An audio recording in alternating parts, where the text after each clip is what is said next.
I call the honourable member David Cleendon. Kia ora. Thank you, Mr Chair. Mr Chair, I'm clearly going to express a somewhat different view than the gentleman who's just sat down. The Greens do not support this bill. We see it having some good intentions behind it. We will not support it because it will not work. It will not be effective in achieving the intended outcomes. It is another in a long series of one-off legislative attempts to deal with a problem that is not easily amenable to legislative solutions.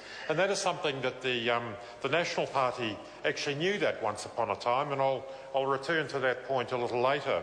But so to work through the clauses of the bill, which is what the committee is about after all, Part 3, the purpose, Clause 3 rather, starts off telling us the purpose of the Act is to prohibit the display of gang insignia on premises. And as it all has already been referred to, one thing I'll give this bill, it generated a lot of interesting and at times quite entertaining conversations at the Select Committee. When we started endeavouring to define government premises, there was an interesting diversion about what was the situation of an MP's electoral office, for example. Or did that come under the banner?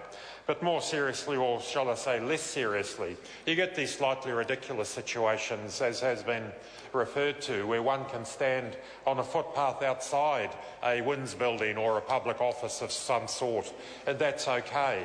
But if there's an awning above your head, then that's not okay, because that's part of the structure. You are therefore within it. You are breaking the law.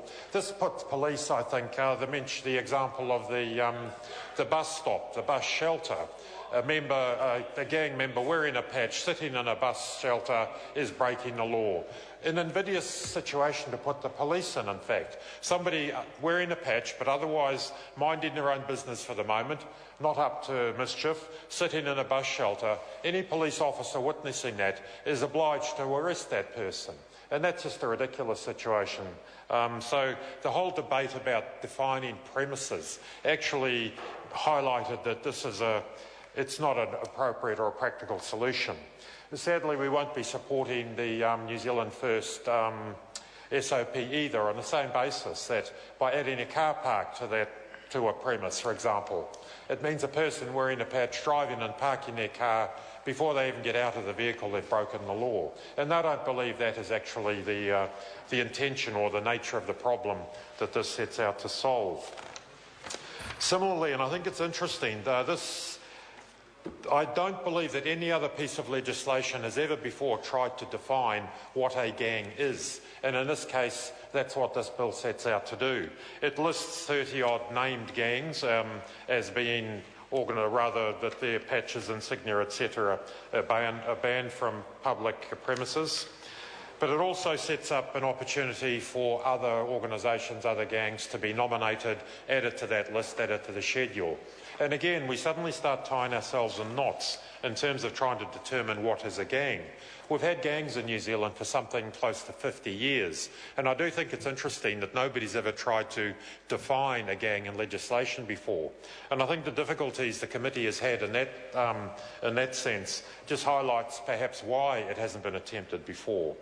It talks about, in order to add another group, another gang to this schedule, to this list, the Minister of Police must essentially be satisfied that the organisation or group proposed to be identified has two key characteristics. One is a common name or common identifying signs, symbols or representations.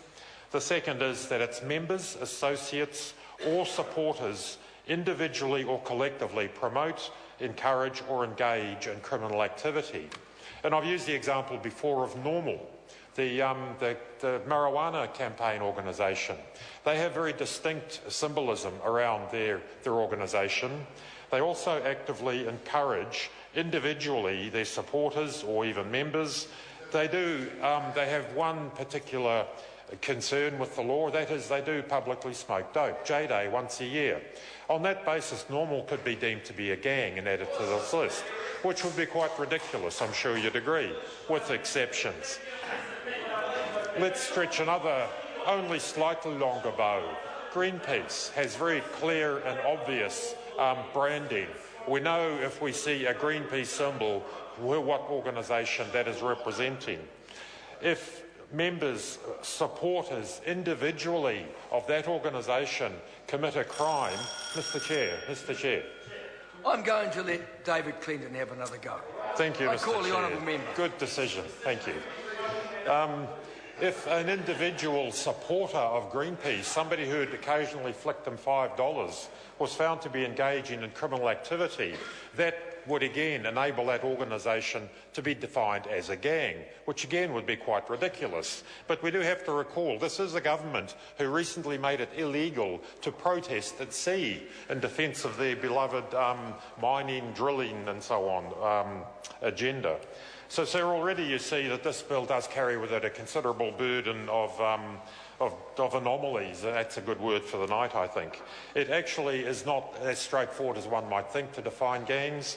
It certainly is not a simple thing to define the boundaries of premises. Equally, the various regalia, the insignia, it would be a serious challenge for people working in public offices to identify, well, a person walks in wearing a T-shirt or a jacket with a particular symbol on it. Is it a gang or is it not?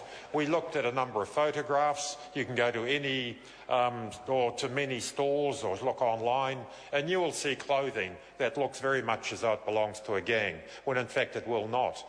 Inevitably, and Mr Kim Workman, in his submission to this, made the point that people who are falsely accused of belonging to gangs because they happen to have a certain item of clothing could have reason to get a little bit hostile about that. This could stimulate incidents of upset or incidents which otherwise would not occur, and we don't think that's particularly helpful.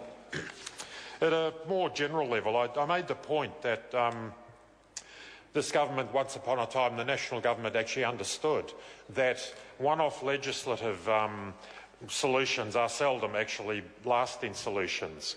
You go back to 1997, what was then the Harassment and Criminal Associations Bill, and the Ministry of Justice made a very interesting commentary around that bill, which was a one-off legislative attempt to quell gang activity. The Justice Ministry at the time said, and I quote, "It became clear during the development of the bill that no single legislative initiative would achieve the desired result of reducing gang activity. A longer-term, broader strategy to deal with gangs and their offending needs to be developed. This is likely to involve action on a number of fronts and to include measures which do not require legislation." Gangs are a problem in this country. Public violence is a problem in this country, as is family and domestic violence. The solutions are not one-off little bits of legislation like this that seek to identify one particular circumstance. In the 1970s and 80s, the National Party under Muldoon and Macleay knew this. They recognised gangs as a social problem. They came up with work schemes, PEP schemes, the labour contracts for gangs. Because the key to it, as the point has already been made, a great deal of the reason people end up as gangs is because they are alienated. We saw emergent gangs in the 50s and 60s that didn't mature because the members of those gangs basically grew out of it. They played up for a few years, perhaps behaved violently, but then they got a job, they settled down, got a life, and the gang suddenly didn't look quite so attractive anymore. That cycle broke in the 80s. Now we have long-term, embedded, multi-generational unemployment, and that is the single most powerful driver of gang membership. Solve the unemployment problem, the gang problem will drastically diminish, much better than any one-off piece of legislation. Thank you, Mr Chair. I call the honourable member Jamie Lee Ross.